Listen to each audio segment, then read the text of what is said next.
As political tensions heighten in Rivers State, reactions continue to pour in over the impeachment moves against Governor Fubara and his deputy.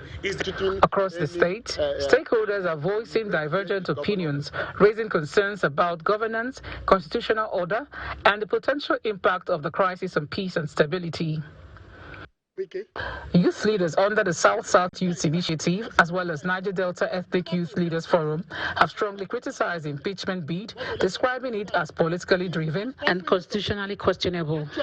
Yes, we can nominated Fubara, no doubt.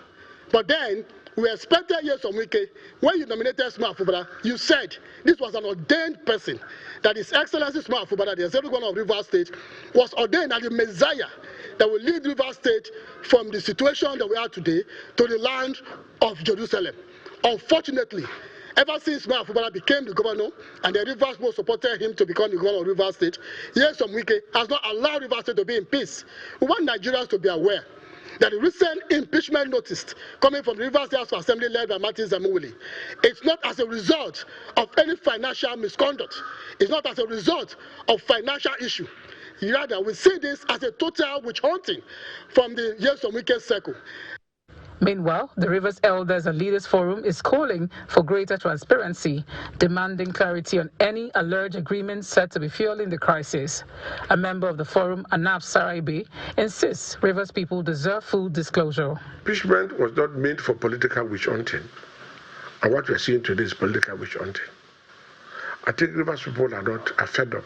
We are challenging Wike and Assembly to public those agreements.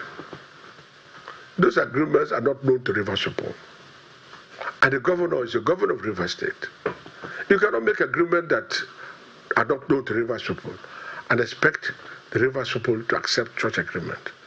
If there are no hidden agenda, why don't you make those agreements public? From the legal angle, Port Harcourt-based lawyer Cheta Mwala has described the impeachment move as self-serving, questioning whether lawmakers consulted their constituents and urging possible interventions by the National Assembly. They want to impeach the governor. The reason they are impeaching the governor is just simply because they feel that the governor is no longer playing ball. But for how long we will be consumed as a state by this person? How long will the House of Assembly continue to hold us to ransom? If this House of Assembly is not ready to do business of lawmaking, then the National Assembly should immediately take over the legislative business of the Rivers State House of Assembly. Because it is now obvious that the Rivers State House of Assembly is no longer interested in continuing with the legislative business of Rivers State. Human rights advocate Haya King has also weighed in, emphasizing the need to respect due process, warning that actions taken now could have lasting consequences for constitutional order in the state. Of course, what the governor have done, getting an order restraining the chief judge from accepting any letter and constituting any panel to investigate the governor, which ought to have lasted for 3 months. If that is done, the 7-man panel will sit for 3 months to be able to take the governor will come in person, or he will send his lawyer to represent him in that panel. But right now the court have given an order. Definitely they should carry out their function, but the governor is saying that this proceeding is wrong. Some people are saying that this proceeding is wrong. You cannot do that, because you have to tell us the gross misconduct that the governor and the deputy have committed.